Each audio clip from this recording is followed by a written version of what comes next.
Hi, Karen Craig Parker here. I want to talk to you today about your aura. In traditional human design, there's a lot of conversations around your aura by type. We say the different types are either repelling, absorbing, enveloping, or sampling. And I want to maybe blow this up a little bit. And I want to blow it up with science, and I want to blow it up a little bit with human design. So over the course of the week, I'm going to be dropping a couple of short videos and talking about the science of your aura and human design types in your aura and what you can do to have a compelling, expanded, healthy aura that allows you to not only attract into your life things that feel good and right for you, but actually allows you to amplify the quality of well-being and energy in the world around you, because your aura, when it is functioning well in a high quality state, actually holds a frequency of energy that has the capacity to lift not only yourself up, but those around you up with you. So let's start first and talk about the science of the aura. The aura is a measurable phenomenon. It is a scientifically verified phenomenon. You carry, or you have, an electromagnetic resonance field that is measurable.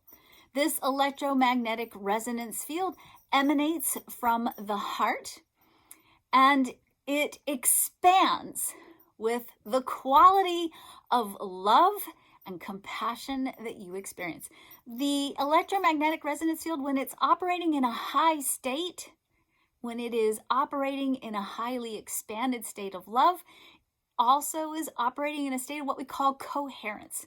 When you are in a state of coherence, your mind and your body and your spirit are all functioning well. You're not in a state of fight or flight. Your dopamine levels are high, your serotonin levels are high, you're more creative, and you are more attractive and compelling.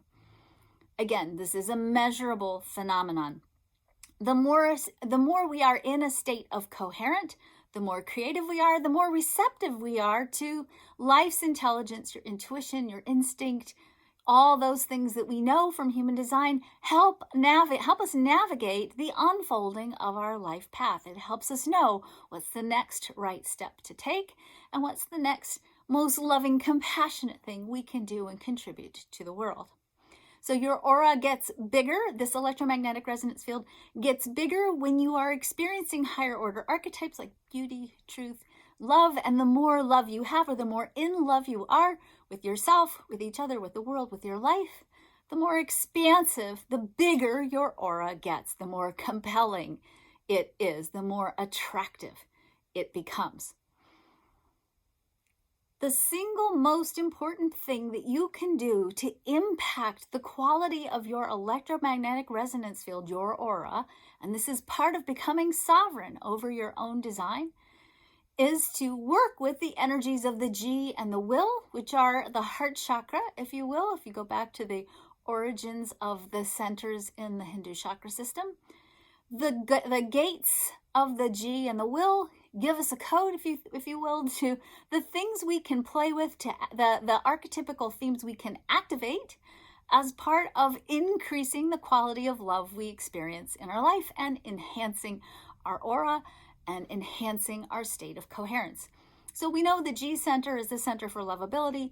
We know the will center is the center for value or your self-worth. So when we live in an expanded state of self-worth, when we value ourselves and we live in a state of lovability, when we love ourselves, we amplify our capacity to tap into a state of coherence. Our aura expands and becomes more attractive. People want to be around people who love themselves. And a lot of times people talk to me about, well, what can I do to, to speed up the invitations or speed up the things to respond to, or how can I get a better, connection to my internal creative flow? The answer, one of the big answers, is always love yourself. This is why I think the wisdom of what Ra brought around love yourself, the importance of loving yourself, is so essential, because when we love ourselves, when we stand in our value, we increase our state of coherence. We increase our creativity. We increase our dopamine. We increase our serotonin levels. We don't fall prey. or at least not as likely to fall prey to codependent patterns, depleting patterns, patterns that don't reflect the value of who we are, and we become more attractive and we lift others up with the coherent state that we exist in. So, just a quick summary, you do have an aura. Your aura is not going to necessarily be a result of your type in human design, although your type does contain some interesting information, which I'll unpack for you the rest of the week, about how you can enhance and expand your aura.